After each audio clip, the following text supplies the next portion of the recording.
All right, let's take a look at graphical interpretation of velocity. Okay, we've got an idea now of our relationships of delta x and delta t, but let's take a look at it now, how it actually plots out and what it means to us when we try to look at, when we plot a graph of velocity, what we're actually looking at here. So we create a simple Cartesian coordinate layout here, x and y. On the y-axis, though, we're going to put the distance, what we normally put on the x-axis, but we're going to put the distance on the y-axis, and on the x-axis, we're going to put time. So it becomes a position time graph. It's important when we look at graphs as we go along through this course, especially in the lab course, that we properly identify and label the graphs. You want to make sure in a graph that you lay out what the axes, each axis is telling the reader. You know, this would normally be y, but we're calling it x. So you want to make sure that the reader understands that, and that we give it a title that is meaningful. So in this case, position time graph. So as we're doing that, and as you start doing your exercises using Excel to create graphs, keep that in mind.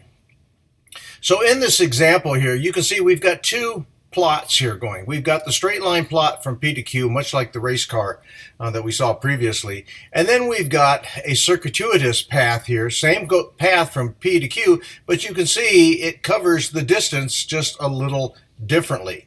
You can see that we have the same delta x, in this case the rise, and the delta t, in this case the run. We're going to work with this more and more as we move along, and we interpret this, as you'll recall from your math course, as the slope, or the slope of the line. Okay, so this is kind of telling you that, you know, we've got a slope that is represented by the change in x over the change in t. The average velocity then of an object during the time interval t initial to t final is equal to the slope of the straight line joining the initial and final points on a graph of the position of the object plotted versus time. The slope of the line then, delta x, is equal to x sub f minus x sub I, divided by the time interval for motion, delta t, t sub f minus t sub I. So you can see what we've got here is the definition of velocity is really the slope of the line. Something else that we need to look at, the instantaneous velocity, v, is defined as the limit of the average of the interval delta t becomes infinitesimally small or short. The easiest way to look at this or to think about this is an instantaneous velocity is a point anywhere on the line taken as a snapshot. So if you were able to stop time or limit time down to an average of 0, where we take the total distance and we divide it in half, and we keep cutting it down till we have an infinitesimally small width, then we have come up with the instantaneous velocity. We call this the limit. So in mathematical language, v, instantaneous, notice there's no hat over the top of it, so it's not an average. The v is defined as the limit of delta x by delta t, where we force delta t down to 0. So again, this is this compression or slicing down into an infinitely small width of that line, and that becomes the limit notation. That's our instantaneous or snapshot. The notation limit as delta t equals 0 means that the ratio of delta x to delta t is to be evaluated as the time interval delta t approaches 0. We look at it, the runner example here. We've got positions of a runner at specific instants and in time. And so if we look at the graph here, you can see we've got time in seconds, distance in meters. So we've plotted out instantaneous values: 1 second, 1 meter, 1.01 seconds, 1.02 meters. So it's telling you where the instantaneous values are for each of those as snapshots in time. So if we look at the calculated values of the time intervals, displacements, and average velocities for the runner, you can see that we have an interval from 1 to 3 seconds. So in that time, we've got a delta t in seconds of 2 seconds. We've got a distance of 8 meters, which gives us then x over t, 8 divided by 2, which gives us 4 meters per second.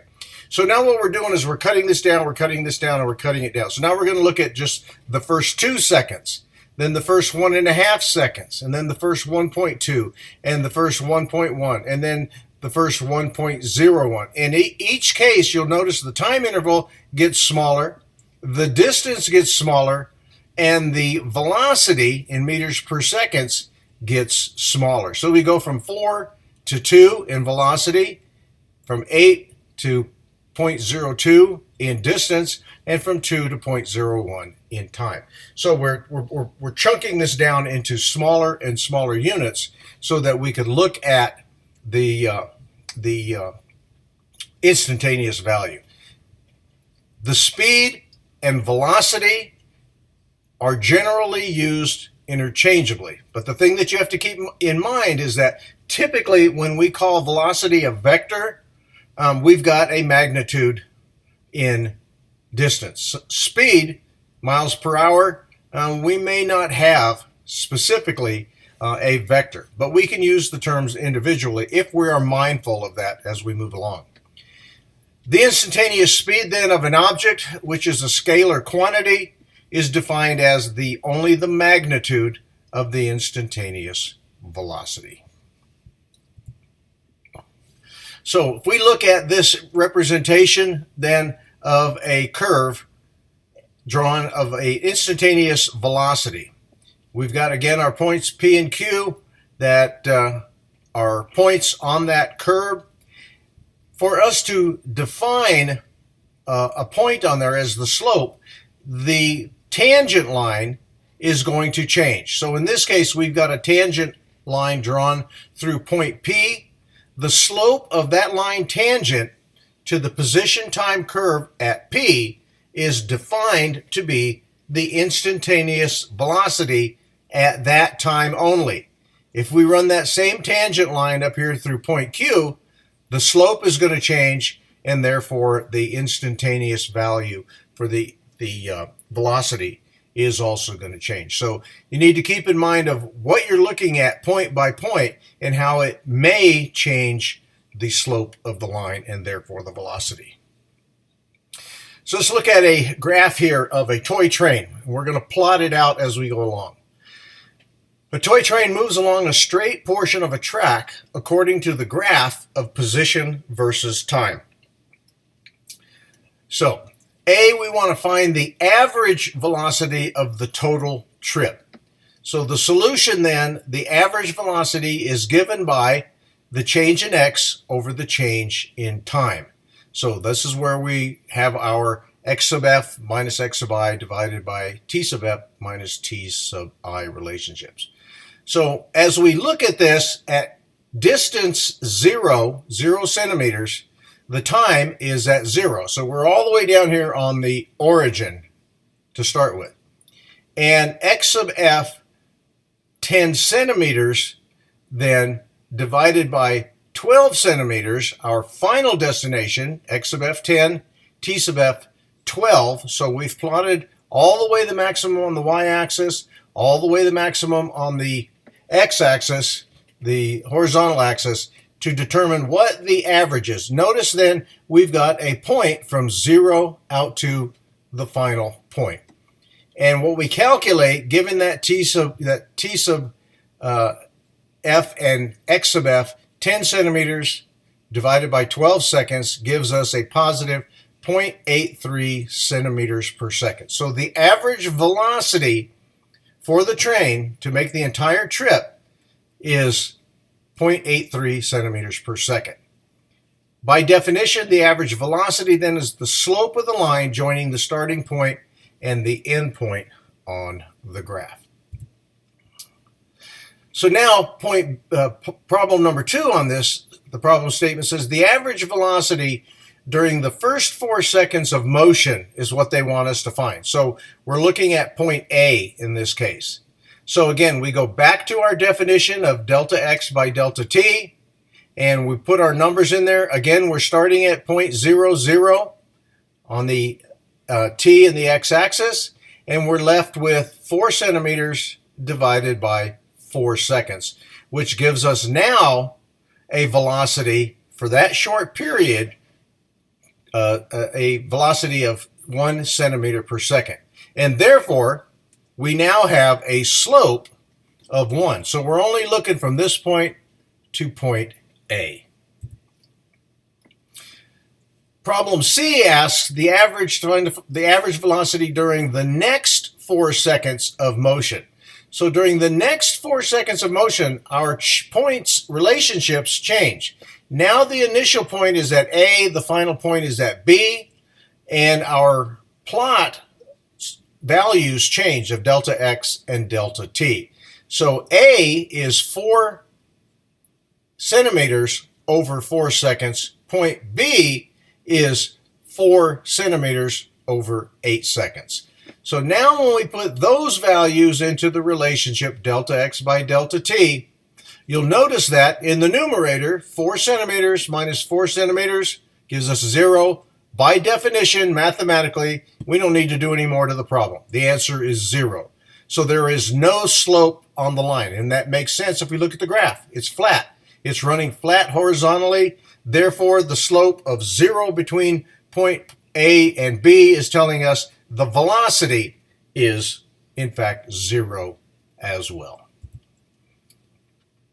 The fourth part of the program is they want us to find just the instantaneous velocity at t equals 2 seconds. So you'll recall that by definition, the instantaneous velocity is defined as the limit of delta x by delta t divided by the delta x as it approaches 0. So now in this case, we are only looking at t0. So at t0, you notice we're at the first increment point on the graph. The slope is 1. The line drawn tangent to the curve at t0 has the same slope. Okay, so forget the long haul slope. That's not even there now. What our slope is now is from 0 to 2. Okay, so at 2 seconds. Okay, so now we end up with a value of 1 centimeter per second, which is in fact our slope at just that point instantaneous. The next problem asks us for the instantaneous velocity at t equal to 5 seconds. So now we're out here at this point, t equal to 5 seconds. Well, you can see that that's clearly on the place of the graph where the graph is flat. So we've already found that at that point, anywhere between A and B, the slope is 0. Therefore, the train is at rest, no velocity between 4 seconds and 8 seconds. So we're starting to build our graphical skills as we move through this with each one of these. So A, we looked at the overall pathway. B, we looked at the first 4 seconds. C, we looked at the next 4 seconds. D, we looked at an instantaneous value on the first leg of the trip from 0 to A. And then finally, we looked at a point over the point between A and B where the slope is 0 and the velocity is 0. Therefore, the train is at rest.